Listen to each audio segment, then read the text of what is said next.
Okay, good evening.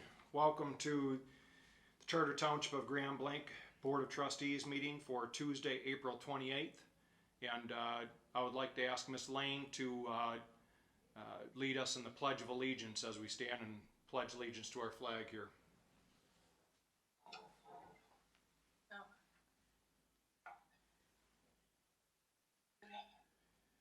I pledge allegiance to the flag of the United States of America and to the republic for which it stands, one nation, under God, indivisible, with liberty and justice for all.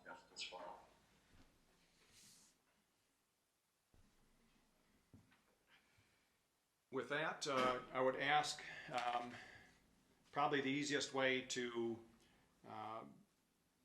if you'd want to raise your hand, I'll call on you. Just raise your hand on the screen, and it seems to work a little bit easier than raising it on the, but I need an approval of the agenda and the consent agenda. So, Ms. Lane? I would move the approval of the consent agenda and the agenda as presented. Support. Okay, supported by by Trustee Mansour. And needs to be a roll call vote, Ms. Lane. So if you want to go ahead and call for the vote. Mr. Mansour? Yes. Mr. Massey? Yes. Yes. Mr. Thomas? Yes. Mr. Adkins? Yes. Mr. Guzak? Yes. Myself? Mr. Chair? Yes. Thank you. Approved. Okay. With that, I would like to move to citizen comments, and let me bring that up here real quick, and we'll unmute everybody.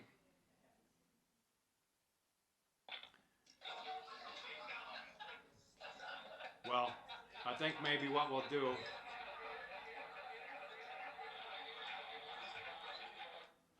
do, is actually ask you to unmute yourself if you would like. Let me just see here. Robbie, I need your help for just a moment. Let's see here.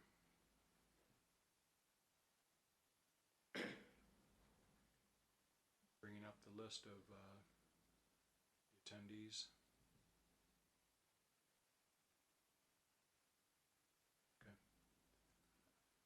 Okay. Okay, let's try this once again.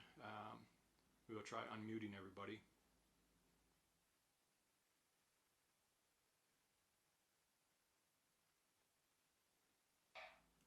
Just unmute. We're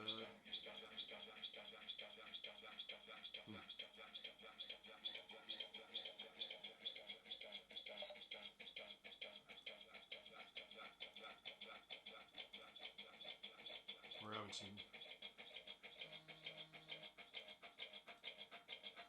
an issue here. How do you unmute?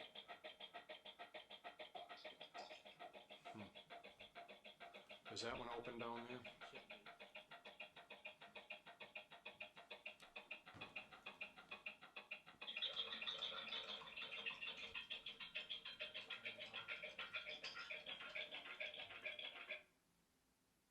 Okay, caller 3, for some reason there's an issue with yours. I don't know if you have a Facebook going at the same time or not, but caller 3, it appears there's a problem with unmuting you.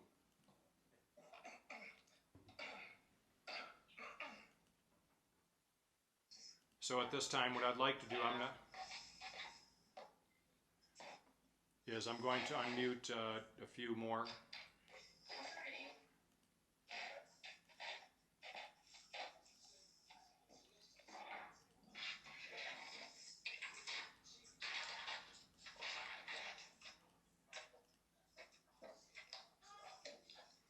Okay.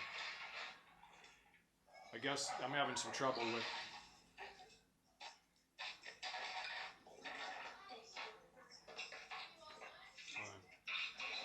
Robbie, I need your help for a second. How do we mute everybody? We're having some real issues with it.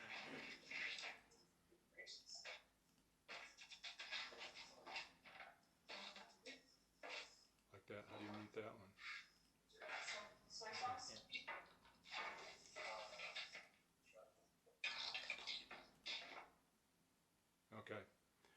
There's evidently too much feedback in the in several of the people calling in the background. So what's happening is it's creating issues with getting any public comment in. So I guess what we'll do is we will ask one at a time if you have public comment, and we will see if you have any. So is Devin Seeley, do you have any public comment to make? Devin Seeley, do you have any public comment to make? We'll go through the attendees and just see who has public comment, because we are having some issues with several of the attendees with too much noise in the background. So I'm going to go through the attendees real quick and just see who has public comment, and we'll mute as soon as they're done. So I see Devin Seeley. Do you have any public comment?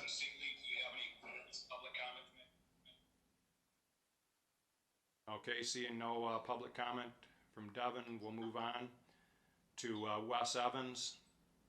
Wes Evans, do you have any public comment?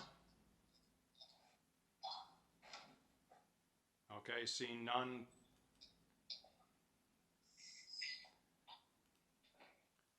Tim Beakey, any public comment? Seeing none. Okay.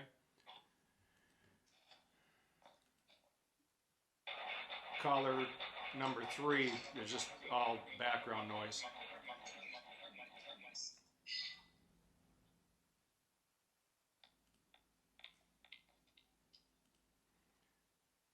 Machinsky, any public comment? Seeing none, we'll move. Okay. Wittoon, any public comment? No.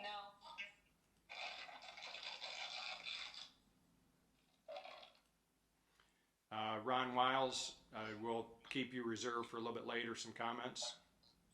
Chief Wiles.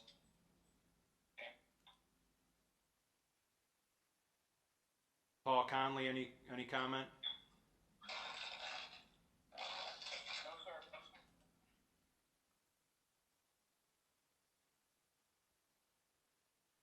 Monica Shapiro, any public comment? No. Okay. Okay, I guess what we can do is anybody who has public comment, you can unmute your line, I've been informed, by pressing *6. So if you have public comment to make, press *6 on your phone, and we can go from there. But Mr. Ert, any public comment?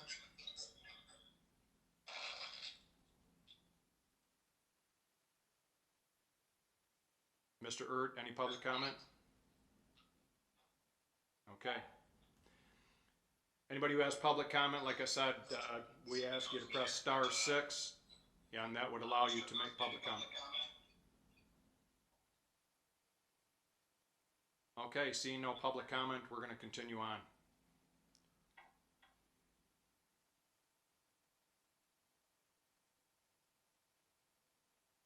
Okay. With that, we're going to move to a privileged. Yes. I think Joni Tamariki has her hand up in the attendee list.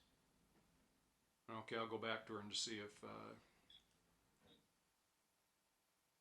Yes, Joni. Hello. Oh, good evening. Can you Good hear evening. me? We can. Okay. Good evening. My name is Joni Tawernicki. I live at 5500 Woodfield Parkway in Grand Blanc, Michigan, 48439. I am here tonight representing the Friends of the Grand Blanc Grid.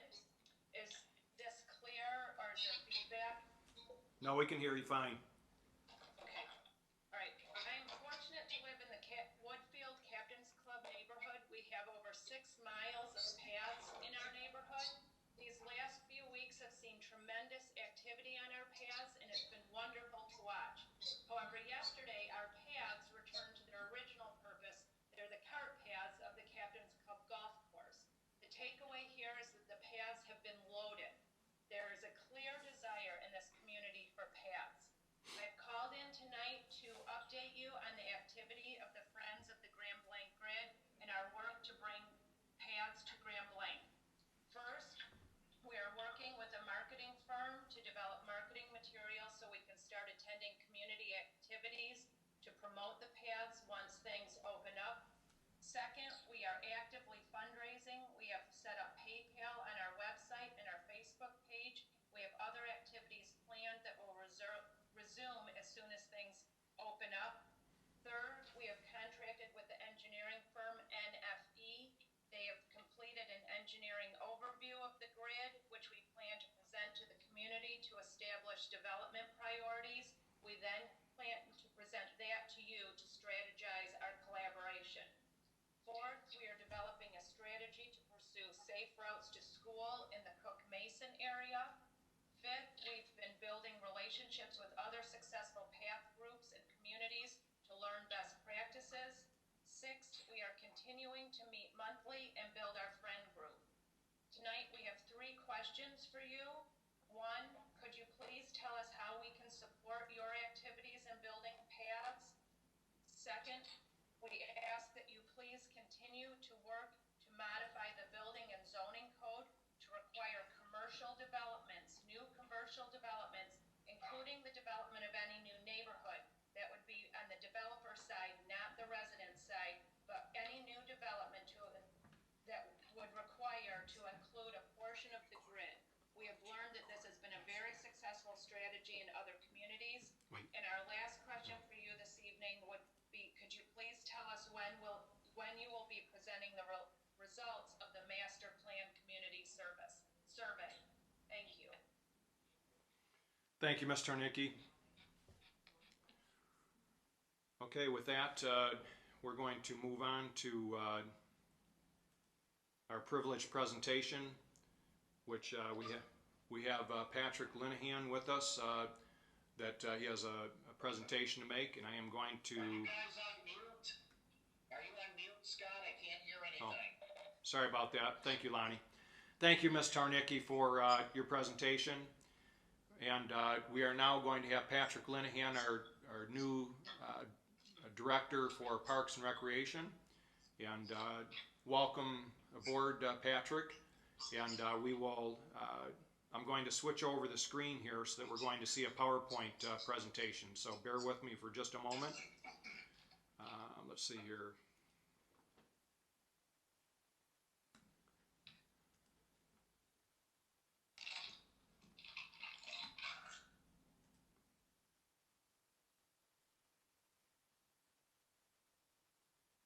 Okay, can everyone see the screen?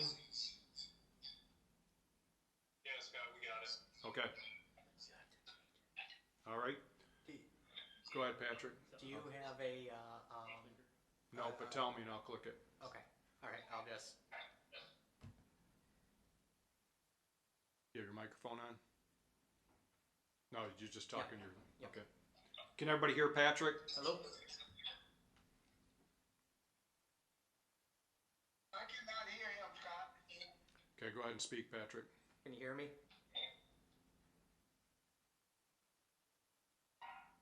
Trustee Massey, can you hear me? Yes, I can hear you now. Okay. All right. Hold with us 1 second while Scott gets Yeah, let me just, I'm trying to, back up. how do I mute mine? So that my microphone.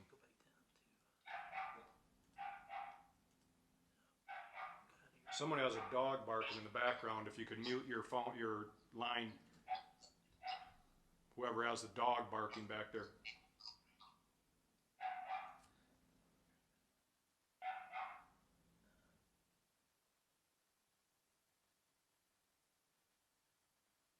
Okay, go ahead, Patrick. Okay, thank you, Supervisor Bennett.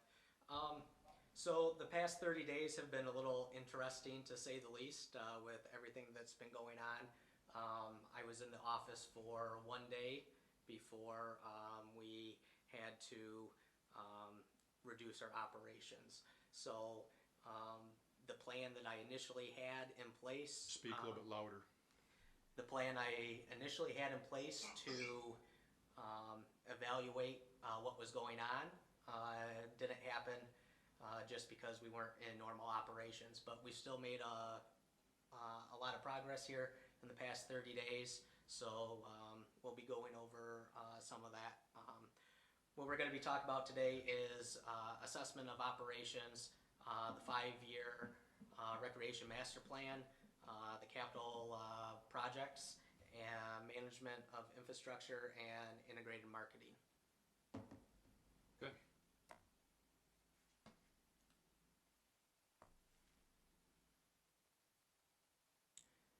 So as we go here, I just want to get us all in the mood, and in every walk with nature, one receives far more than he seeks, and that's from John Muir.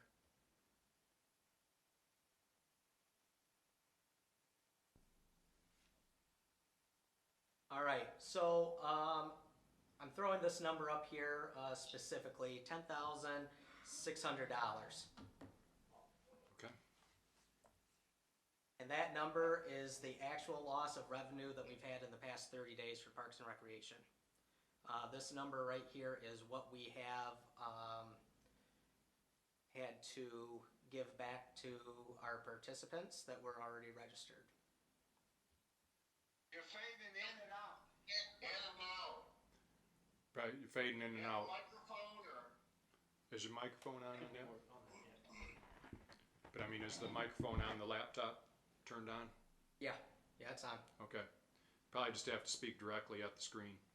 Okay. So, with that, these are some of the losses that we've realized here in the past month as far as programming goes. We've lost 3 sessions of our cardio drumming, our Easter egg hunt, yoga spring beginning, coach pitch softball, candlelit yoga, aqua aerobics, Zumba, karate, spring swim, cardio drumming, and field rentals for soccer, baseball, and 3 different softball tournaments.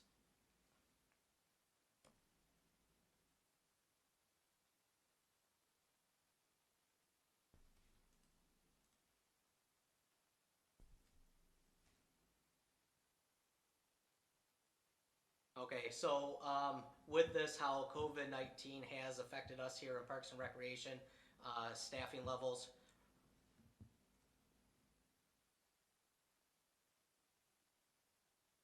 So what we're doing right now is we're trying to maintain our basic services out in the parks.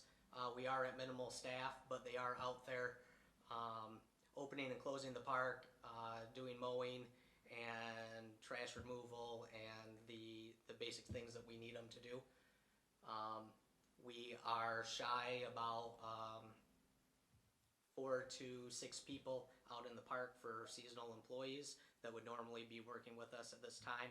However, without field maintenance and tournaments and leagues, that has helped out a little bit. The senior center is also operating under essential services. They are delivering meals. About 15 to 20 people a week are seeing meals out of the senior center and transportation services.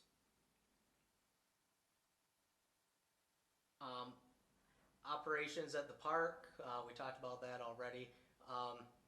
When this happened, we did put some restrictions in place to limit congregation.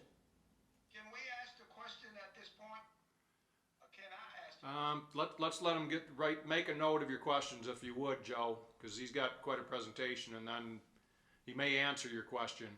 But I would just suggest that we write them down if anybody has any questions, and at the end of Patrick's presentation, we'll go through all of them, okay?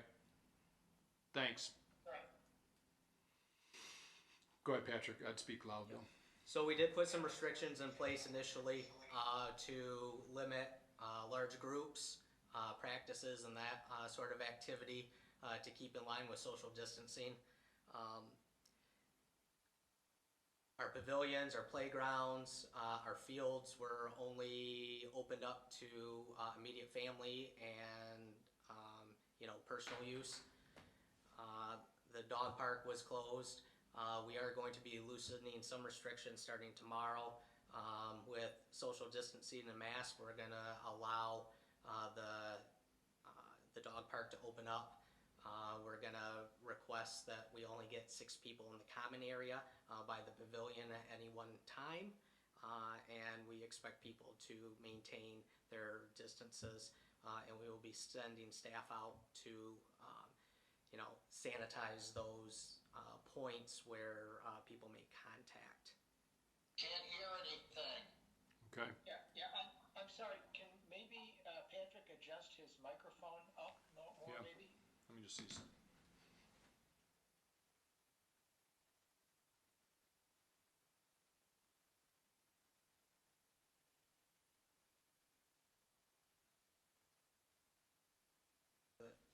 Up by the, Patrick, if you want to come down to mine, use mine. Mine's working fine.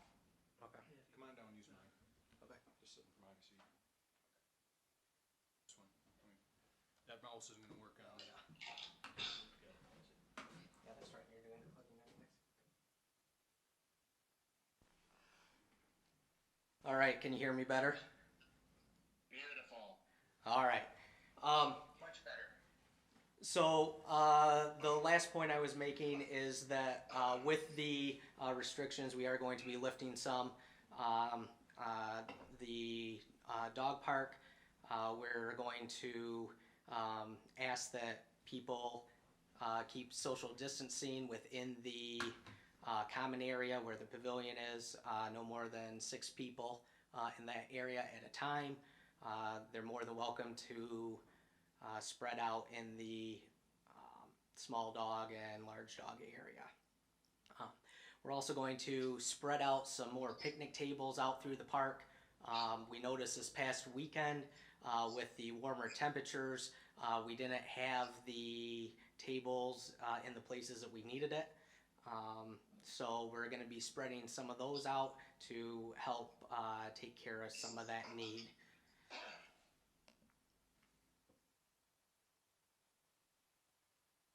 So our future of operations and programming at this point is a little bit of an unknown, without knowing exactly what the state is going to project and what the school district is going to do. We are kind of in a holding pattern. We do want to try and get as many programs in and rescheduled as possible if we can do that. But a lot of that is going to rely heavily on what they say for social distancing and what the school district will allow us to do and what is safe.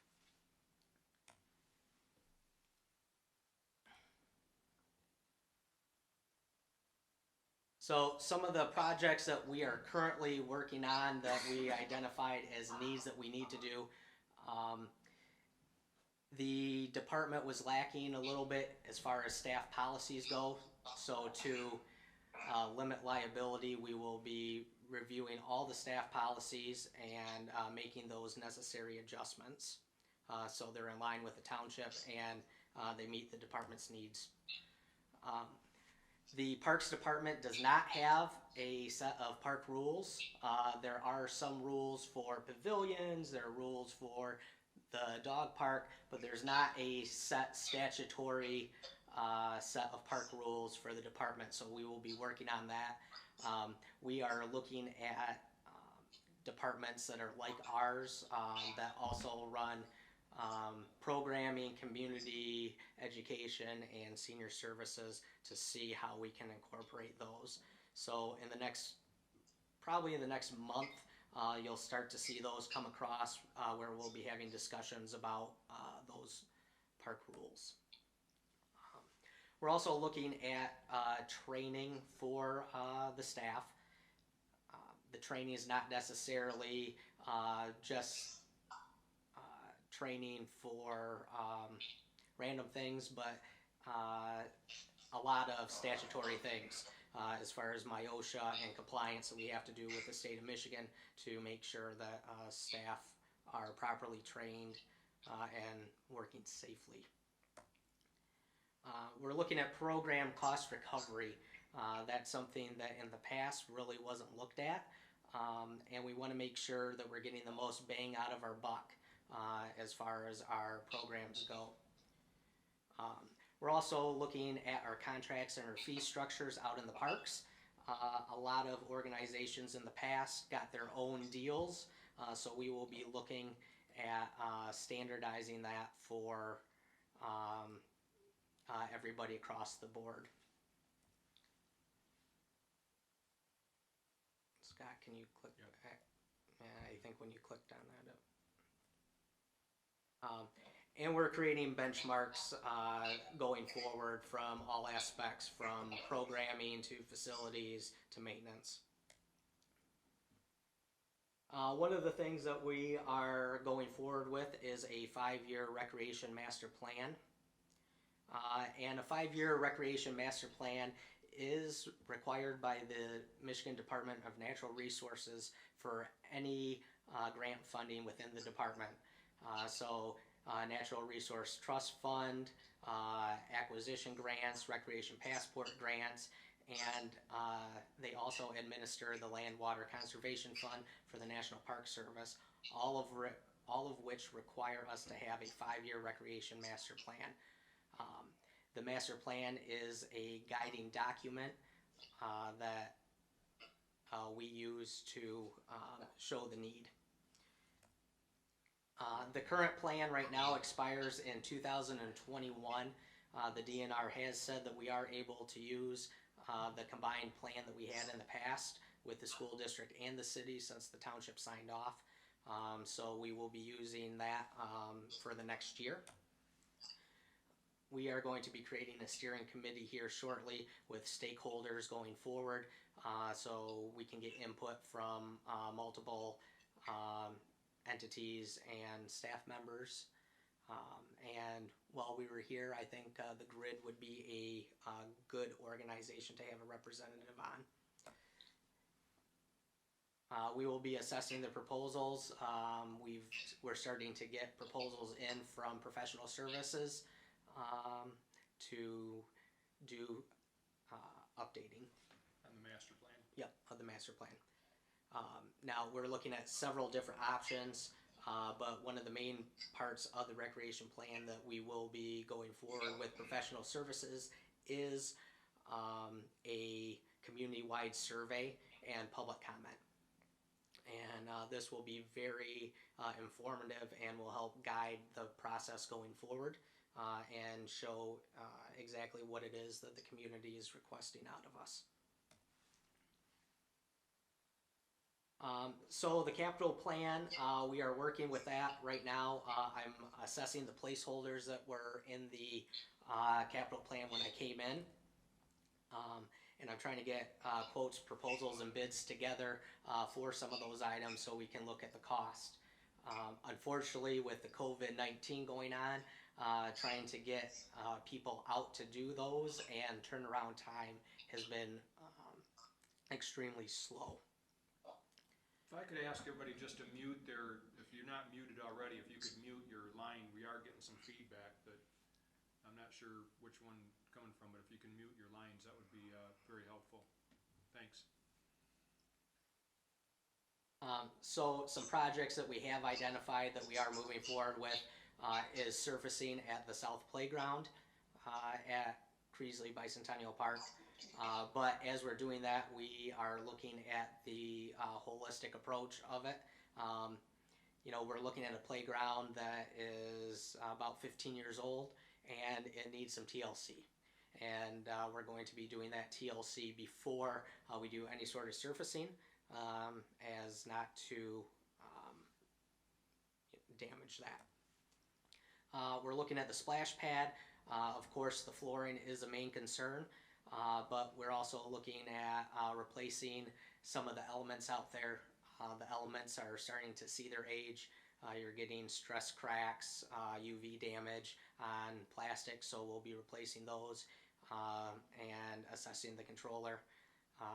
We'll also be looking at ways to remove the rust problem, and we've got a couple of different items that we're looking at to keep that under control. As of yesterday, the landscape contractor that was working on the multi-purpose field did resume work, so they are out there trying to get that project buttoned up.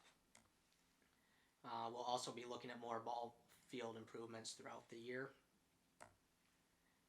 And just general site improvements around the park. You're going to start to see some new benches, some new grills, dog bag dispensers, some of the items that people have asked for out in the park, and some things that will help relieve some of the complaints. We're also going to be looking at signage through the park. A lot of the signage is worn out, and we need to work on the wayfinding throughout the park. But part of that is going to require us to get our integrated marketing strategy together, which I will talk about a little bit later. And as we're doing this, I want to make sure that we're looking at the big picture as far as everything goes. Like the South Playground, for instance, how many years do we have left of that asset? Is it cost effective for us to, make these changes right now, or would it be more cost effective to do something new? So, I want to make sure that we're not just focused on the right now, but into the future, and that goes as far as funding and that too. So, management of infrastructure and assets. I want to make sure that we're setting life cycles for our assets. Everything from HVAC system at the senior center to grills that we put out into the park to lawnmowers that we buy the staff. I want to make sure that we are looking at all those things and we're planning ahead. So I want to set up a realistic replacement schedule. I want to make sure that we can maintain anything that we put in. Building new is great, but I want to make sure that we're able to maintain it properly to the standards that we expect. And quality, quality, quality. I want to make sure that we're not skimping corners going through. When we're building things, when we're maintaining, I want to make sure that we are holding ourselves to that high standard. So, we need to think about, can we maintain it? Can we repair it? Can we replace it when it needs to be? A lot of times, you can make a building frenzy, but then when the bill comes due later on down the road, as far as, infrastructure replacement, can we do that? And making sure that we're thinking about that time frame. So, spacing maybe some larger projects out. When, we start to put more capital in, it's not all at the same time. So, currently, the answer to that question is no. We cannot maintain, repair, and replace what we have with the budget that we have.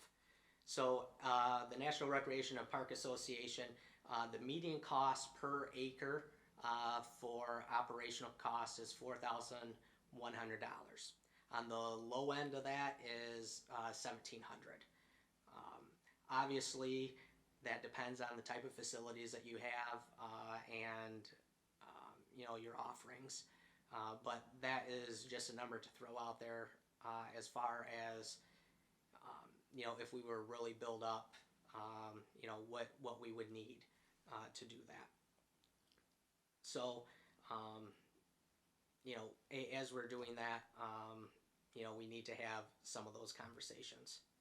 I want to make sure that we're meeting the needs of our staff, that we're giving them the right tools and the training that they need to be able to do the work that they need to do. So, as we do this moving forward, not everything that we're doing is going to be something that is going to be extremely visible to the public. There are things that we need to do internally to meet those standards that the public's never going to see. Equipment, staff work areas, those sort of things. So one of those things going forward, and we've talked about this in the Parks and Rec subcommittee meeting the other day, is what is it going to take for us to really be able to maintain what we have to acceptable standards. Right now, through equipment repair, facilities, grounds, and that, we're looking at a little over $40,000 out of the budget is what we spend on facility maintenance, which is not adequate at all.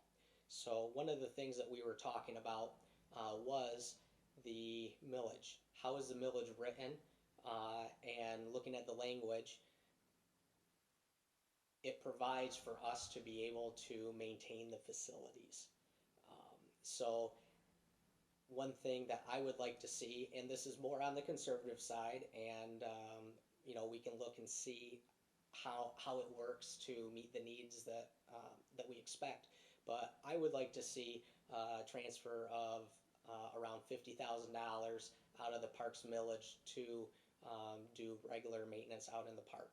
So, at that time we're looking around $90,000 for maintenance, and I think that will give us a good benchmark moving forward as far as what we can do.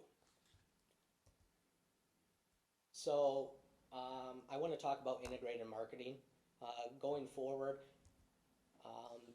we really need to we need an identity and a brand for the department, something that is easily recognizable, and that's everything from the signage that we put up to the print material that we put out, consistency across all of our media, and coming up with the best ways to reach people that use our facilities and our programs. You see a big difference as far as somebody who's maybe in middle school and high school now versus Generation Xer versus an older adult as far as how they get that information. And that is something moving forward that we need to make sure that we're putting that consistent message out across all fields to reach those people. I want to make sure that our image through signage, print material, out in the park is all consistent. I know one of the concerns of the Park and Recreation Subcommittee was that we wanted to make sure that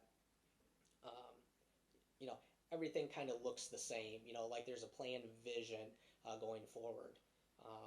And going back to vision, the 5-year master plan is one way that we can really set that vision going forward. So that's kind of my overview here of the past 30 days and going forward here in the next 60 days and year. So at this time, if anybody has any questions for me, I can answer those. I have a couple of questions. Sure. All right. The first question, I'm not sure whether I heard you correctly, but I'm going to sort of repeat what I heard. Did you say the park is closed? No, the park is not closed. The park is open. We're pushing very heavily passive recreation activities, but areas where you get a lot of people together and where social distancing is prohibited or prohibitive, we have reduced some of those areas. Okay, my second question. How much time do you have left for some of the programs? Will be depending on the program. There are a lot of different programs with different start dates and that. We'll be running programs all year round. So the hope is that we're able to get some of the programs that we missed in. But depending on if we're in enclosed spaces or activities that have contact, those may not be items that we can move forward with. But at this time, without knowing exactly what the state and the federal government have to say about that, it's kind of hard for us to really plan ahead. I guess my question really was, I thought you was going to expound on it, is that if it's extended, if the governor extend the order for another 15 days after May the 15th, would that affect many of the programs? Yes, there will be programs affected. Um, as of right now, through May, we're not getting we're not into the heavy season as far as programs go. A lot of the programs ramp up, when school traditionally gets out. Okay. Thank you. One of the questions, Patrick, if the median cost nationwide is like $4,100 per acre, what's ours average per acre right now? You're looking at, keeping in mind what we have, we're looking at about 800. Okay. I see Miss Lane, you had your hand up? Well, I want to first of all congratulate Patrick for taking such an aggressive start to his program in a very unusual time, and let you know that, as always, I will be totally in support of all the improvements at the park, because a lot of volunteers, a lot of community groups were the ones that instituted it, because we didn't have funding to do any of the things you're talking about now. But your vision, I am excited, and I wish you all the best. Thank you. Thank you, Miss Lane. Any other comments from our board? Mr. Mansour? I'd like to first off echo Clerk Lane's comments. Patrick, you've gotten yourself off to a good start here, and I like the direction we're going here, and look forward to getting some of the follow-up in terms of what the community is looking for in terms of their inputs, etc. One of the things that there are two questions that I would have is, first one, can you give some kind of a high-level outline of the types of park rules that you are anticipating or thinking about that you mentioned earlier in your presentation? And then I have one more question. Sure. As far as park rules go, I don't see us being extremely aggressive as far as that goes, but I want to make sure that we're able to give our staff and the local police department the tools that they need if we have issues out in the park. Things from, no parking on grass. So, for instance, right now we've got signs up that say don't park in the grass. We have no parking signs up. None of it's enforceable at this point in time. So, the signs look good, and they may prohibit some people that, want to follow the rules to do it, but we don't have the means in place to really be able to do that. So, being able to enforce the park hours, some of the things that we kind of have as unwritten rules, just to actually get them down into a format that we can, publish so the public knows about, and that we can make sure that we can enforce. So you'd categorize them kind of as safety. You'd kind of categorize them as, making sure that we have everyone cooperating in the use. Mm-hmm. You might, characterize them as taking care of the common asset, maybe. Yes. Yeah. Exactly. All right. The second question that I have was, we are in these times, and you're new to this, but you mentioned kind of what the costs are, and I think you have in your mind probably an idea of what it's going to take over the next 30, 60, 90 days. And I'm wondering if there is a way that you could prepare for us kind of a high level look at what the major expenses are that you're looking at over the next few months here, just so we can kind of marry that up with the budget that's that we currently have for the parks, and maybe see if we need to adjust. Sure. Yeah, I could get some numbers together. Right now, I'm still waiting on numbers from some of the companies that I'm working with, and that Sure. to get those. But yeah, most definitely. Thank you. Okay. Thank you, Mr. Mansour. I see Miss Lane. Yes, go ahead, Miss Lane. My next question is, Grand Blanc Township contributes a substantial amount of money through another millage to the Genesee County Parks and Recreation. They have started more recently to be willing to come and give back to us, but I would certainly want you to build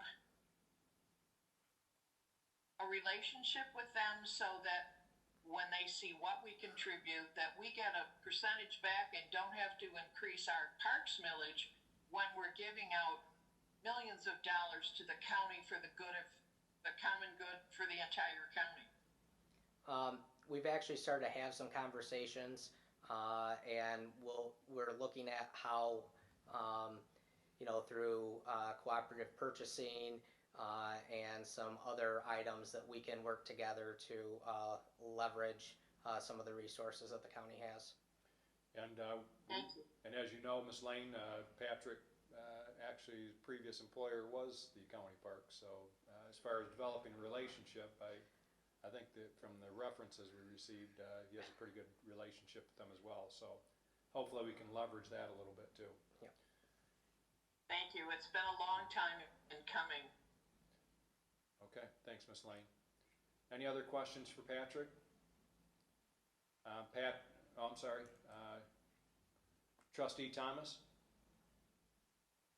Patrick, before we get too far into the season, I think it's quite imperative that you meet with the subcommittee consisting of myself, Trustee Mansour, and Trustee Atkins. I'd like to go over some of the rules and some of the regulations of the park before we get too involved with the running of the facility. There's a couple issues that we need to straighten out, and that is not an operational issue. This is an overview of the situations at the park. Yeah. Number two, the Parks and Rec, when you said that we're $10,900 in the negative because of the COVID, one thing you have to realize, when the subcommittee put this together, we don't expect this to be a profit center at all. Not at all. We want enough money to pay the bills and to take care of the programs. So let's not look at that as win and lose and profit and loss, because that's it's not a profit center. And that's all. And as soon as you can clear up a time, maybe later this week, beginning of next week, I'd like to meet with you, with the subcommittee. All right. Thank you, Mr. Thomas. Actually, you've had a couple of meetings already, right, Patrick, with several members of Parks Committee. Yep. And so Patrick's working on some of the rules right now, and I'm sure he'll be bringing those to the board. Mr. Atkins? Good job so far, Patrick. I'm pleased that you've taken some input and provided gave us some insight in what we can expect from you going forward so far. So pretty pleased with it. Good job. All right. Thank you, Mr. Atkins. Okay. Well, I would ditto the comments that I think, I'm very pleased with, the assessment. And I know you've been, while, we've been going through this crisis, I guess the silver lining is that instead of being involved in operating programs, you've been out there assessing where we're at with everything in terms of both the physical park itself and even program-wise and an overview. So I guess sometimes you take lemons and make them into lemonade. So I think you've done that well. I think the overview was very comprehensive, everything from marketing to where we're at with our expenditures on maintaining the park. I think we do need to spend some of that money, and I think the things you mentioned, like signage and things for people walking their pets and what have you, are very much needed immediately. So we look forward to another update soon. Okay. Thank you. Thank you, Patrick. All right, I'm going to switch seats here.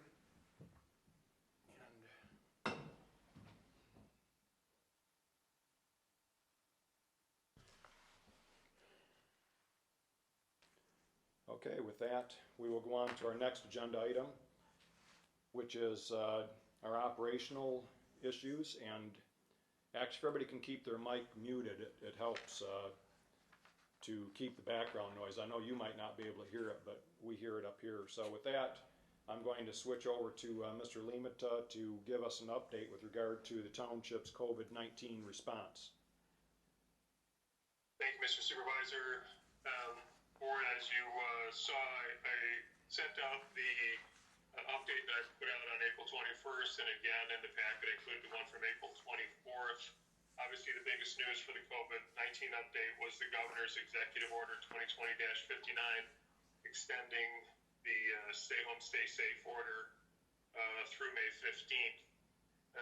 As part of that, there were a few new rules that were put into place that we've already started to work on, and the biggest thing, probably the change to our preparedness and response plan, includes provision of any personal protective equipment we have to provide. So for like our office staff, masks when we do start rolling people back in, or for the people who are going into the office now, we have to be able to provide that personal protective equipment as part of our response. Robbie? I did get confirmation from FEMA that of our registration, so that we can begin to track and hopefully get back 75% of our expenditures. Any of the things that we do, including purchasing the personal protective equipment, the having to go into and disinfect vehicles, buildings,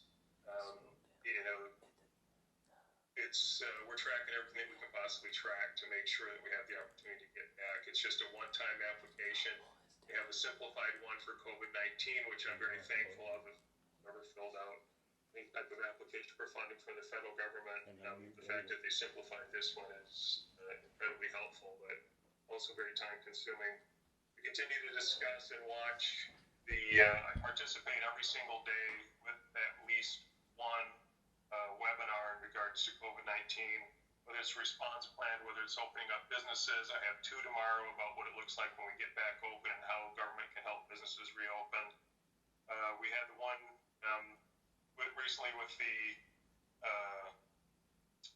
Michigan Municipal League, also had Michigan Township Association, Michigan Association of Counties, and the State Department of Treasury participating in that.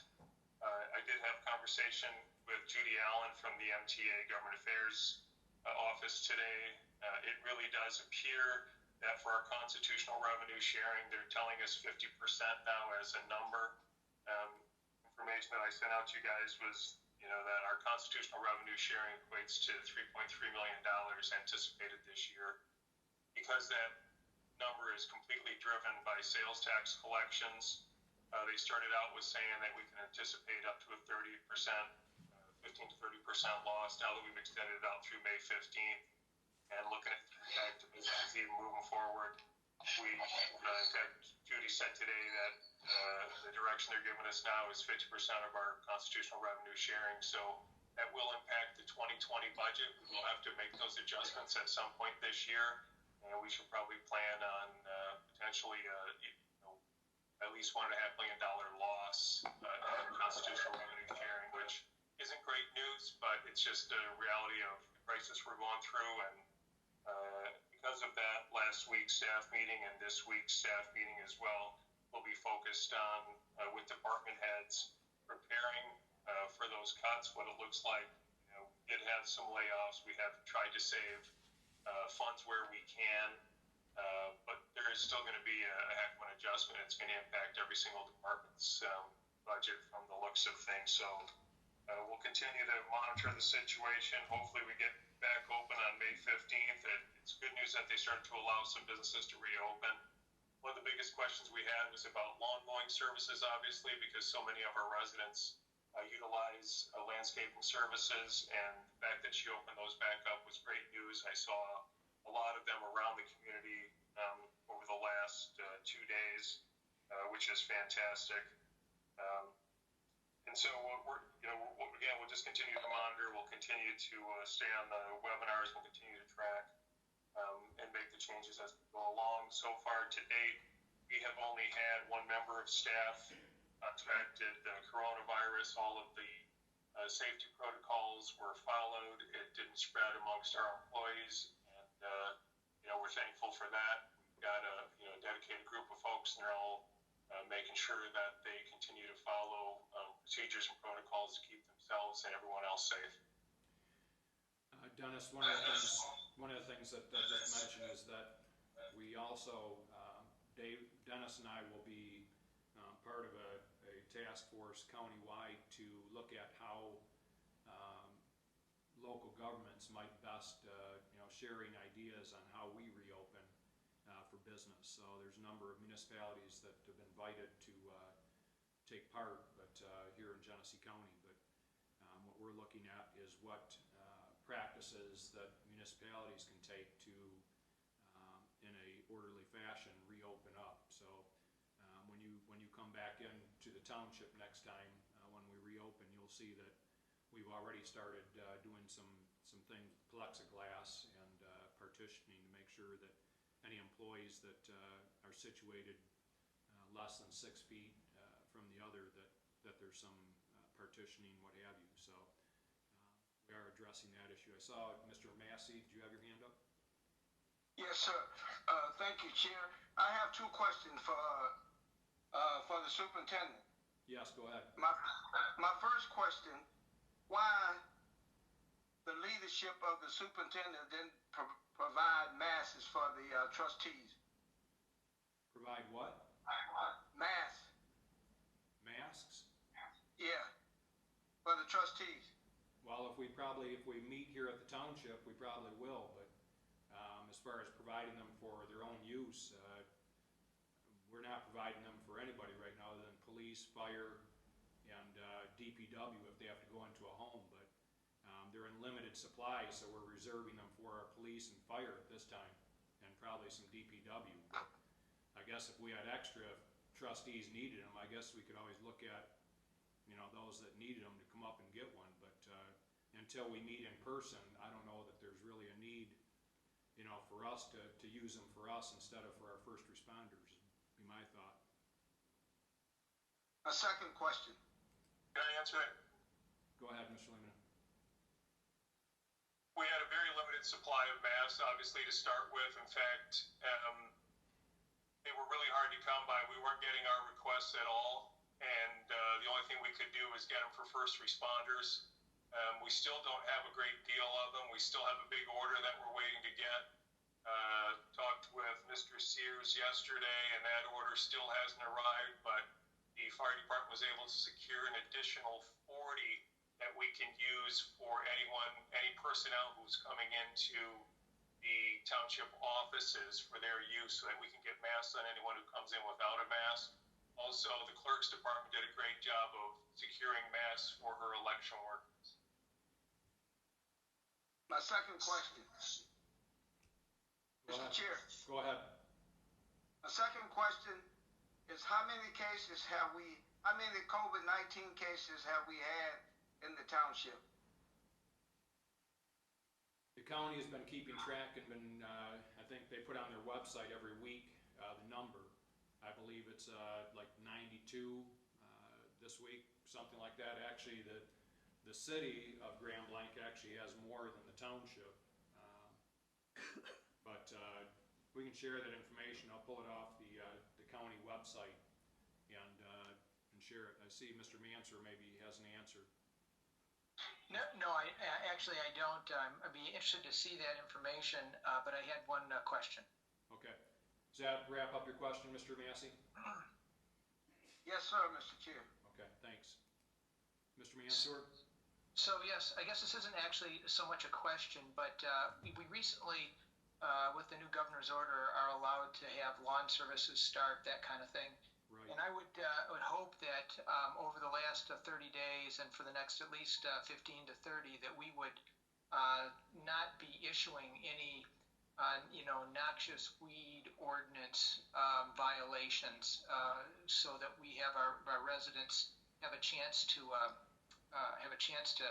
get back on track here. I mean, I want to make sure the township looks good, but I mean, all things considered, we ought to be taking that into account before we issue any citations.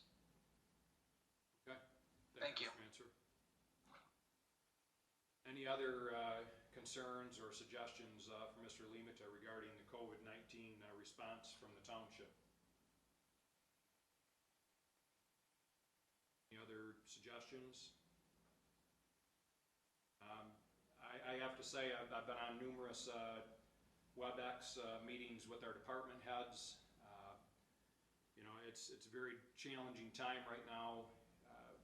I think all of them are working hard to take care of any customer concern or resident concerns. I know that you know, our phones ring. Mine rings directly to my cell phone, and we're taking care of business as needed and as people require it, even during this time. I'm very concerned about the $1 million to $2 million we're going to have to cut out of our budget. I know that Ms. Lane and Mr. Guzak were on the board when some very severe cuts. I'm not sure what kind of dollar amount they had to cut out of their budget back during the Great Recession, but all I know is trying to find $1 million or $2 million to cut out of our budget is going to be a huge challenge. I know that we were even reluctant to lay off some of our employees a couple of weeks ago. Unfortunately, I'm not sure how long these next layoffs are, when we do these cuts between $1 million and $2 million, how long they're going to be for, because my hope is that the economy bounces back fairly quickly, but unfortunately, nobody has that crystal ball to be able to tell us. So with that, Ms. Lane, go ahead, Ms. Lane. If it's, it might not be quite appropriate, but before we get into our next agenda item, because of COVID-19, I want to encourage everybody, since they need to know we have the May 5th election. None of the polls are going to be open for people to go and vote in person. It's by absentee ballot. We've issued over 9,000 ballots and only half of them have come back. We have a drop box in the parking lot. So please, get your ballots and get them back, because we're working diligently in the office to do all of the accounting we have to do. So thank you for this moment, Mr. Supervisor.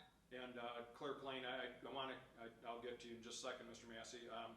I want to commend you and your deputy clerk. I know that I'm glad you're feeling better, but you've been out for several weeks, and I have to tell you, your deputy clerk and your staff have done a phenomenal job. I've been in here doing work and, of course, staying our distance, but they have been working at a crazy pace to keep up with the mail, with the emails, with the phone calls, and trying to put the word out on social media with regard to this being a mail-only ballot. I know that there was some confusion with regard to the public, and so we've been trying to reinforce that issue, that you cannot vote in person. And in fact, I believe the deadline is going to be May 1st, that anybody needs to have their application in, which is also cutting it close, because the post office actually, in some of our zip codes, are only delivering mail every other day. So, Ms. Lane? The other thing I think the board needs to know is, while I was home, we went through all of our list of election workers, and we have 50 of our residents who are election workers who are committed now to operate totally as an absentee counting board for all of the thousands of new votes that we have coming in. But we want all of those ballots back, and the drop box is what it's about. But having workers, the state was surprised that I was able to get, by calling them, over 50 of our residents to work in this tenuous situation. So the county So my boards, thanks to them. so the county boards will all be in one location, is that correct? That's correct. But there won't be any public allowed to come in. They'll be sequestered like a regular absentee counting board, and they will be counting all of the absentee ballots that come back in, and that's why I need them in, because we even have to process them in-house in order to keep them in doing the steps that the state requires of us. So don't delay, get them in. Okay, And I thanks. appreciate everybody that's working and helping us, and the Thanks. schools for their cooperation. Thank you, Clerk Lane.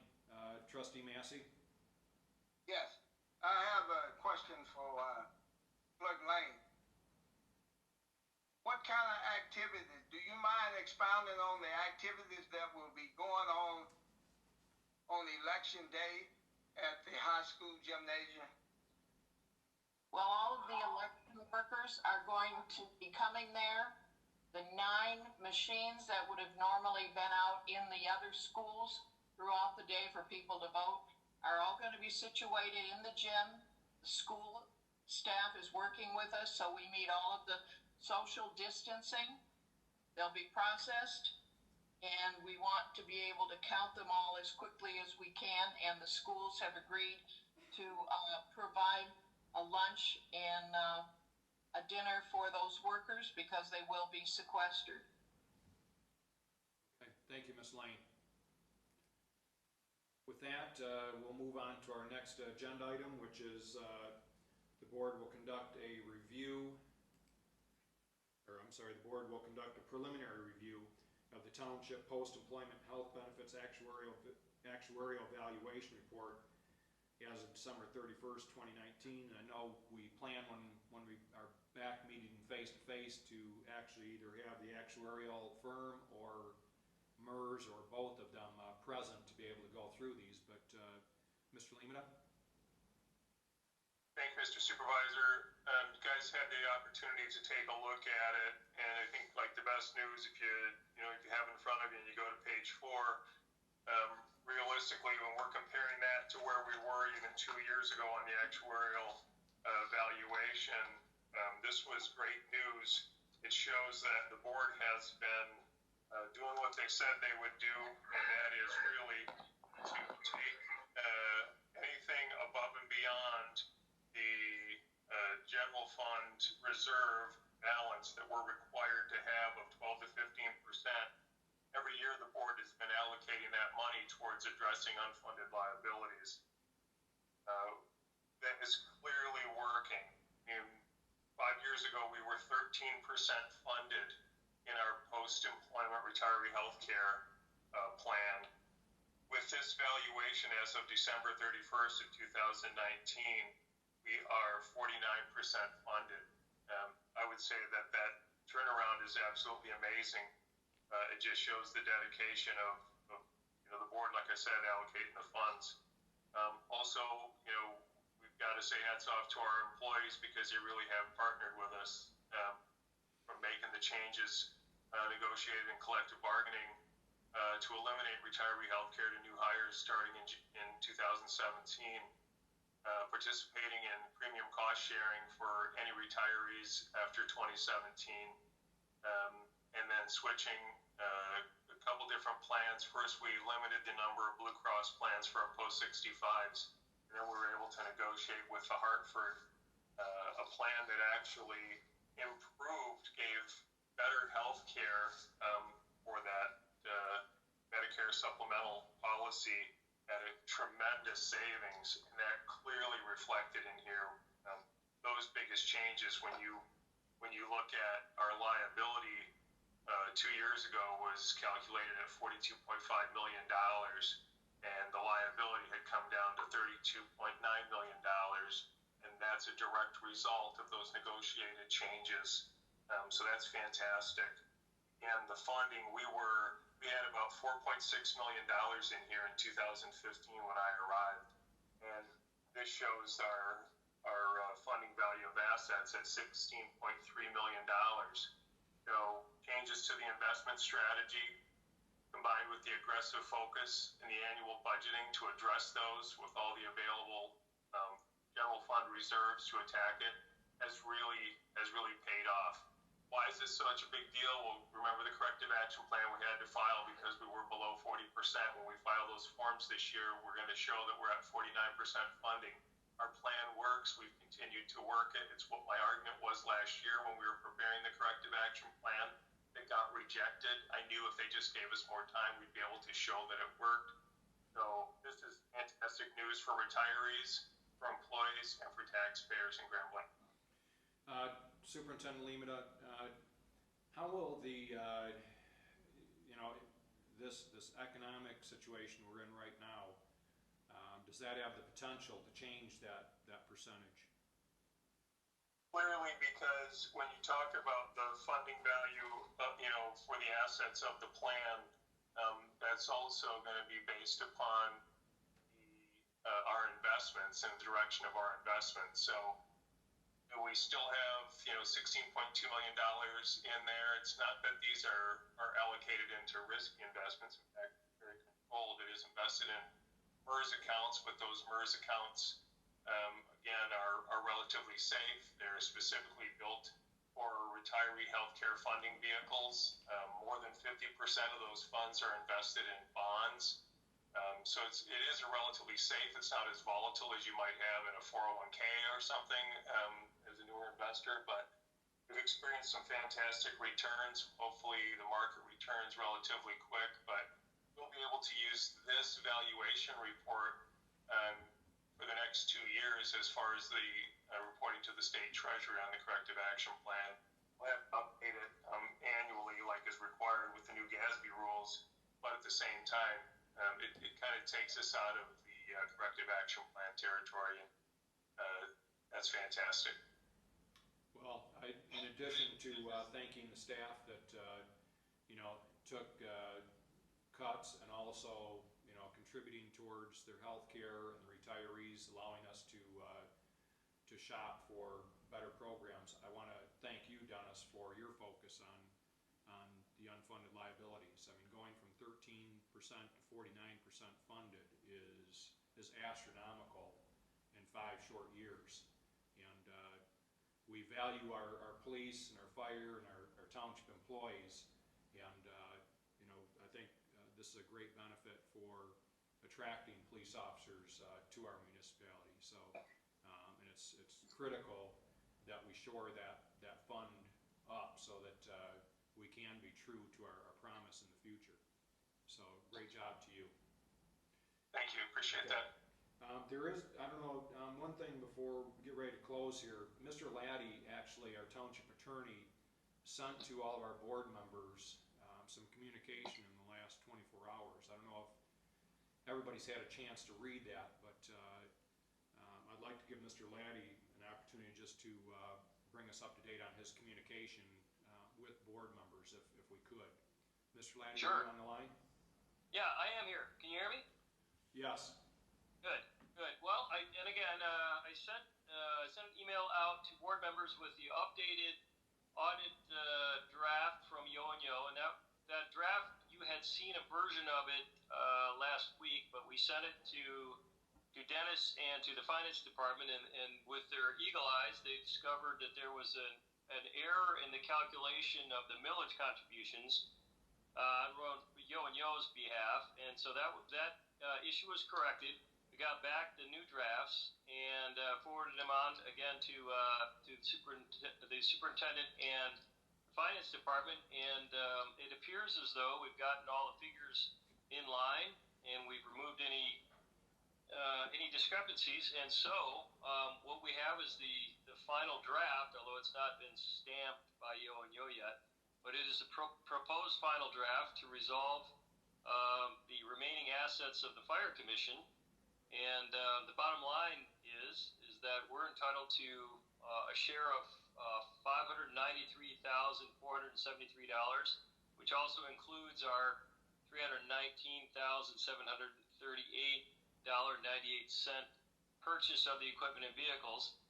And when you take that, the amount that we owe for the vehicles and the equipment, and add it to the city share, they're entitled to $432,949. And so, and again, I sent you a zip file that had 4 different documents in it. One's the actual audit, one is the calculation for the millage amounts, and then the one that I find the most interesting is the document marked Township and City Reconciliation, which is essentially a spreadsheet showing Yo and Yo's calculations. And so I know that you want to, depending on how deep you want to go into that as far as your review is concerned, this is the proposed final draft, barring any errors or any comments that you have. And so depending on when you want to give it your seal of approval, If that happens, then we will, and the city does the same, then we'll set up a closing where we'll actually, with the help of the fire commission and their sort of ramp down duties, we will close the accounts associated with the fire department, and we'll disperse the assets, and we will make sure that the titles for the vehicles are transferred, and wrap up our long saga of trying to separate ourselves from the joint operation of the fire department. David, one of the things, Ms. Lane, I'll call in just a moment. Mr. Laddie, one of the things that you asked is that the board let you know if you should move forward with, if it's okay if we move forward. And I don't know if you've heard from any board members yet. I take it you probably haven't received a consensus yet from the board at this time. No, in fairness to the board, this didn't go out until this afternoon after I got the green light from finance. Oh, they haven't had it very long. Okay, but I'm just saying that if board members could review that and then let David know whether or not he can move forward. I'm not sure everybody's had a chance to review it even yet for this meeting. But if you can forward your comments on to David via email, or even, I guess, if you have a comment now, we can, David can hear those. But Ms. Lane? I had a chance to review the information that Attorney Laddie sent, and if the board was agreeable, I know we'd be adding this action to the meeting this evening, but in order to bring culmination of the fire commission to an end, I would like to make a motion, if it's acceptable to the board, to allow the attorney to finalize with Yo and Yo and the fire commission the dissolution of the fire commission. I'm not even sure we need a motion as much as just a consensus of the board for David to move forward. It's going to have to come back before the board, I believe, right, David, before we take any action?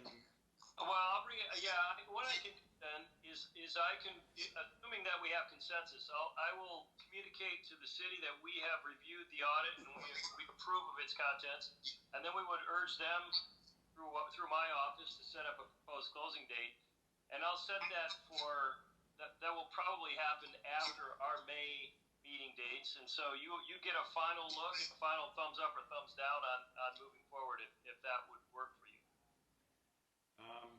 Mr. Atkins? Throw in my support for it if you're looking for a consensus. Okay, thanks, Mr. Atkins. Let me just go around the room and see. Mr. Massey, are you okay with Mr. Laddie moving forward with moving this process along? Yes. Okay, Mr. Mansour, are you okay with it? Yeah, I'm fine. Mr. Guzak? Yes. Okay. Mr. Thomas? Yeah, that's fine. Okay.